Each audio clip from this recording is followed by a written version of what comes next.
The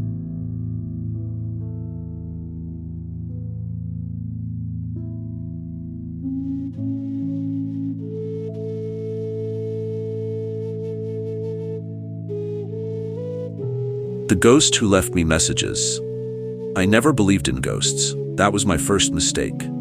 It all started when I moved into the old house on Meadow Lane. It was a fixer-upper, the kind of place realtors like to call full of potential.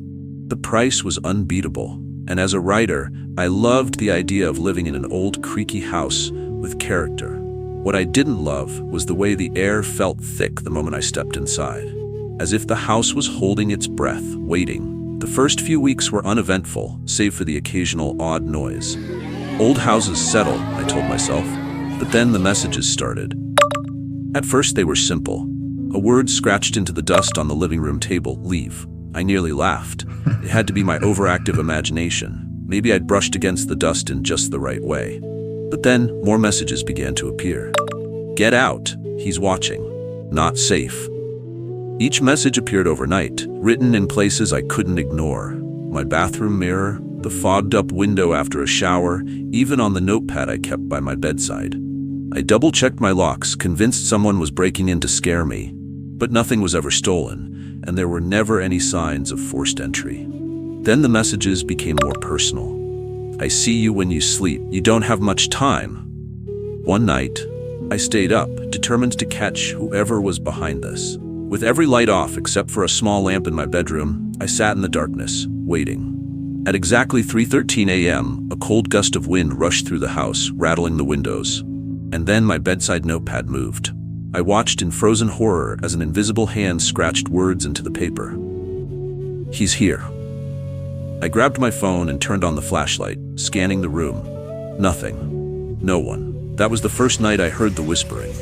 A hushed, breathy voice murmuring from somewhere within the walls, too faint to understand. It was almost like pleading. I barely slept after that. I started researching the house's history, desperate for answers. That's when I found it. The story of the previous owner. A man named Robert Fields had lived here for over 40 years.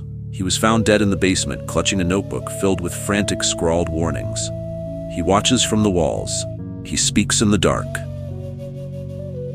I can't escape him. Robert had spent the last years of his life warning about something inside this house. And now I was seeing those same messages. One night, the whispers grew louder. I followed them, my heart pounding, to the basement door. It was slightly ajar. That was wrong. I never left it open. I hesitated before stepping inside. The air was damp, heavy with something I couldn't name. The whispers grew more frantic, overlapping, like voices trapped beneath the floor. I reached for the light switch, and then the door slammed shut behind me. I spun around, fumbling for my phone's flashlight. That's when I saw it. A figure crouched in the corner, long fingers scratching against the concrete. It was shadowy, its face indistinct, but I knew it was looking at me. And then, in a voice that was both a whisper and a scream, it spoke. Too late. I don't remember running up the stairs, don't remember how I got out, but I left that night and never returned. A week later, the house was demolished. They found something in the walls, a message scrawled over and over again in deep, frantic scratches. Don't listen to him.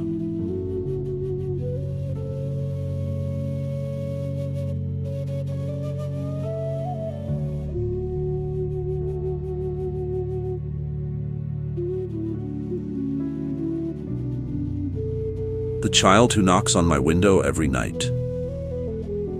It started a few weeks ago. At first, I thought it was just my imagination, a trick of the wind, or maybe even the trees outside my window. But then, the knocks became more deliberate. 3 sharp taps, evenly spaced, right at 3 a.m. Every single night. I live alone in a quiet neighborhood, my house tucked away at the edge of a thick forest. The nearest neighbor is a good 10-minute walk away, and I rarely get visitors, especially not in the dead of night. So the idea of someone, or something, standing outside my window at that hour was unsettling, to say the least.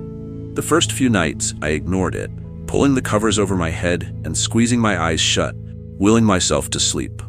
But curiosity, or perhaps fear, got the better of me. One night, after the familiar 3 knocks echoed through my room, I finally gathered the courage to peek outside. There, standing just beyond the glass, was a child. At least it looked like a child. Small, no taller than 4 feet, wearing old-fashioned pajamas that seemed out of place in today's world. Their face was pale, too pale, and their eyes were wide, almost too large for their face. They just stood there staring at me, expressionless, not smiling, not crying, just watching. I blinked, and in that instant they were gone. No footsteps, no rustling of leaves, just silence.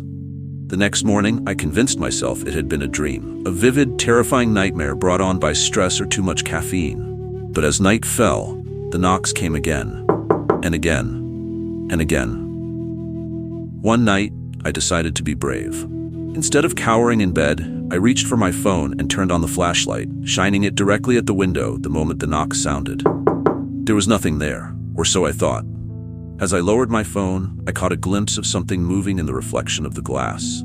A shape darting away, too fast for a child, too fluid for an animal. That was the night I stopped sleeping. I started researching local legends, urban myths, anything that could explain what I was experiencing. The town's history was mostly uneventful, save for one story that kept popping up in old forums and archived newspaper articles. Over a century ago, a boy had gone missing in these woods. He'd been playing outside just before dusk, when his mother called him in for supper. He never came. The entire town searched for weeks, but no trace of him was ever found. Some said he drowned in the nearby river. Others believed he had been taken. And then there were the darker stories, whispers of something lurking in the forest, something that took children and never gave them back. A chill ran down my spine as I read a particular passage from a journal dated back to 1902. Every night since he vanished, the knocking has begun. 3 times, always at the same hour. I dare not open the door, for I know it is not my son who waits outside. I slammed my laptop shut and tried to shake off the unease creeping into my bones. Maybe it was just a coincidence. Maybe someone was playing a cruel prank on me. But deep down, I knew better. That night, I made a mistake. A terrible, irreversible mistake. When the knocks came, I answered. Not fully, not entirely. I didn't fling the window open or invite the presence inside. I just spoke. "Who are you?" I whispered, my breath fogging up the cold glass. Silence. And then, in a voice barely above a whisper, I heard it. "You know me." My blood turned to ice. The voice was small, fragile, but it carried something ancient beneath its surface. Something that didn't belong to a child. I staggered back, heart pounding. The knocking stopped. The air in my room grew thick, heavy, like I was being watched from every corner. I barely slept that night, my mind racing with possibilities, with fears too overwhelming to name. The next morning I made up my mind. I had to leave. I started packing my things, throwing essentials into a suitcase, refusing to spend another night in that house. But as I zipped up my bag, something caught my eye. Handprints. Small, ghostly handprints pressed against the inside of my window. I never heard the knocks again. But sometimes, just before I fall asleep, I swear I can still feel eyes watching me from the darkness. And sometimes, just sometimes, I hear a whisper as soft as the wind, "You know me."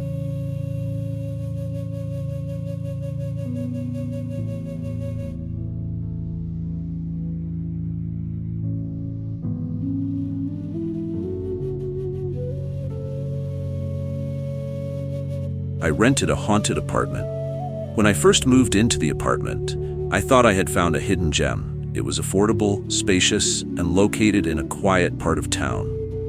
The landlord seemed eager to hand over the keys, barely saying a word before disappearing down the hallway.